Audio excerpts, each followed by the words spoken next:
हिंदुस्तान ने एक तरकीब ईजाद की प्रतियोगिता खत्म करने की। करोड़ों शूद्रों से प्रतियोगिता खत्म हो गई। अब उनके बेटे ब्राह्मणों के बेटों से संघर्ष न कर सकेंगे ऋषि होने का। अब उनके बेटे वैश्यों के बेटों से धनपति होने का संघर्ष न कर सकेंगे। अब उनके बेटे बहादुरों की तरह लड़ न सकेंगे, क्षत्रियों से संघर्ष न कर सकेंगे। एक बड़े वर्ग को, नीचे के विराट वर्ग को हमने बिल्कुल जमा दिया और द्वार बंद कर दिए। अब तुम कहीं आ ना जा सकोगे। ऊपर के वर्गों को लाभ हुआ। फिर क्रमशः हम जमाते चले गए। शूद्र के बाद वैश्य को हमने जमा दिया और उससे कह दिया धन तेरी दुनिया है, इससे आगे तू नहीं बढ़ सकता।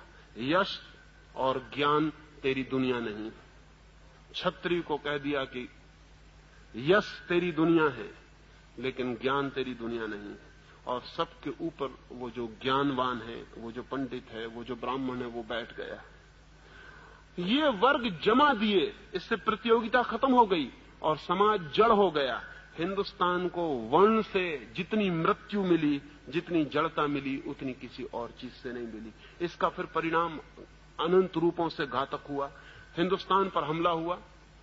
हिंदुस्तान पर हमला हुआ तो शूद्र ने कहा हमें क्या मतलब है, शूद्र को क्या मतलब है। भंगी भंगी रहेगा, चाहे मुसलमान दिल्ली में बैठे कि हिंदू बैठे कि अंग्रेज बैठे, भंगी में क्या फर्क पड़ने वाला है।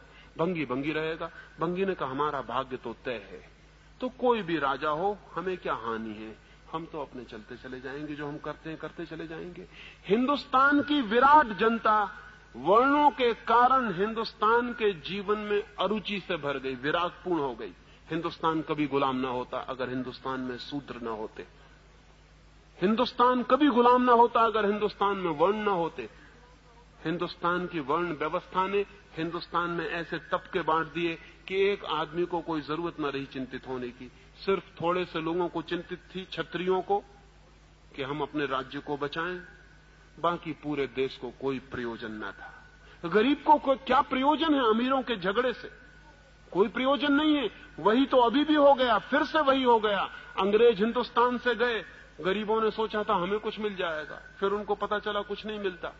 अंग्रेज पूंजीपति बदल जाता है, हिंदू पूंजीपति उसकी जगह बैठ जाता है। गरीब अपनी जगह है, वो वहीं के वहीं है, उससे कोई फर्क नहीं पड़ता है। अमीरों के झगड़े हैं, ऊपर के झगड़े हैं, नीचे के आदमी को क्या मतलब है। ये हिंदुस्तान के हजारों वर्ष के शूद्रों की वर्ण व्यवस्था की टूट ने ऐसी स्थिति जमा दी कि हिंदुस्तान में कोई सामाजिक धारणा, कोई राष्ट्र, कोई नेशन, कोई भी पैदा नहीं हो सका। लेकिन जो लोग इनके विरोध में खड़े हैं वो भी मौलिक आधारों के विरोध में नहीं है। गांधी जी चाहते थे कि अछूत मिट जाए, लेकिन गांधी जी कर्म के सिद्धांत के संबंध में एक शब्द विरोध में नहीं बोले। और शायद आपको ख्याल में भी ना हो कि हिंदुओं ने जो व्यवस्था की है, हिंदुओं का दिमाग इतना सिस्टम मेकर रहा है, उन्होंने इतनी व्यवस्था की है सिद्धांतों की। सिद्धांतों के मुकाबले सिद्धांत बनाने के लिए हमसे बढ़िया लोग दुनिया में खोजने मुश्किल है।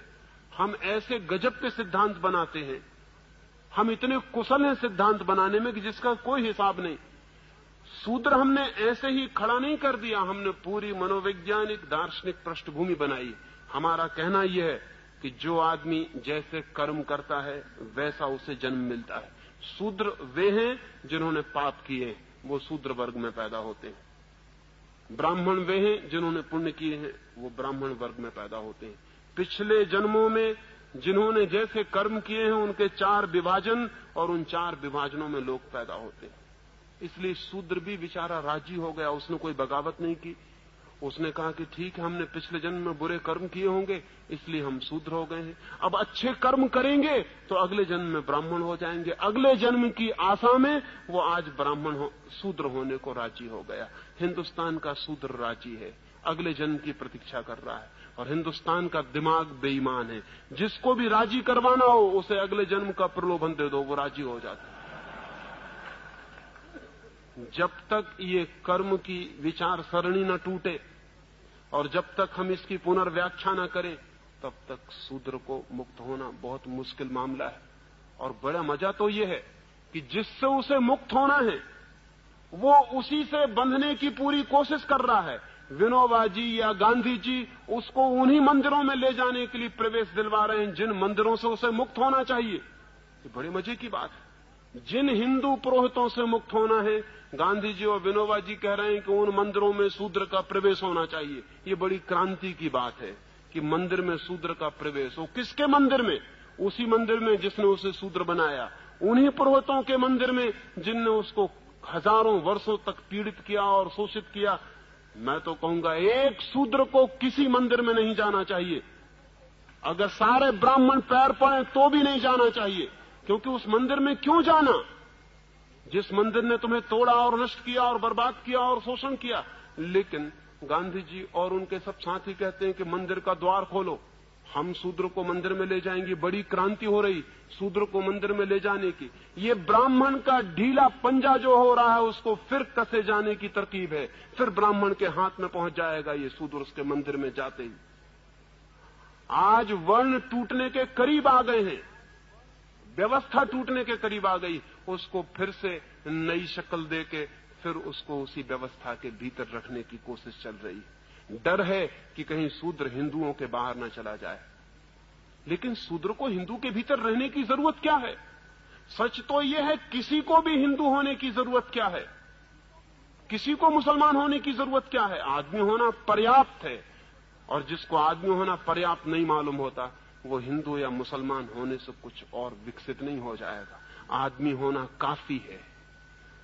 हिंदुस्तान में एक क्रांति की जरूरत है कि शूद्र तो कह ही दें कि अब हम हिंदू नहीं हैं, लेकिन बहुत से वे लोग जो शूद्र नहीं हैं और बुद्धिमान हैं वे भी कह दें कि हम हिंदू नहीं हैं। और बहुत से वे लोग जो बुद्धिमान हैं कह दें कि हम मुसलमान नहीं हैं। बहुत से वे लोग जो बुद्धिमान हैं कह दें कि हम जैन और ईसाई नहीं हैं, हम आदमी हैं। और अगर हमें खोज लगनी है सत्य की, अगर हमें प्रभु को खोजना है तो हम खोजेंगे, लेकिन हिंदू के मंदिर में नहीं, मुसलमान के मंदिर में नहीं।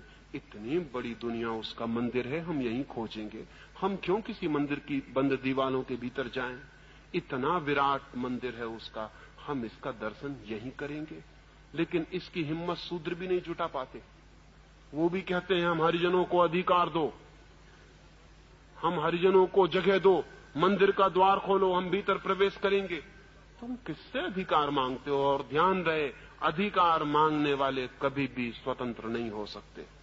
अधिकार मांगने वाले कैसे स्वतंत्र हो सकते हैं? जिनसे अधिकार मिलेंगे वे उनके परतंत्र बने ही रहेंगे।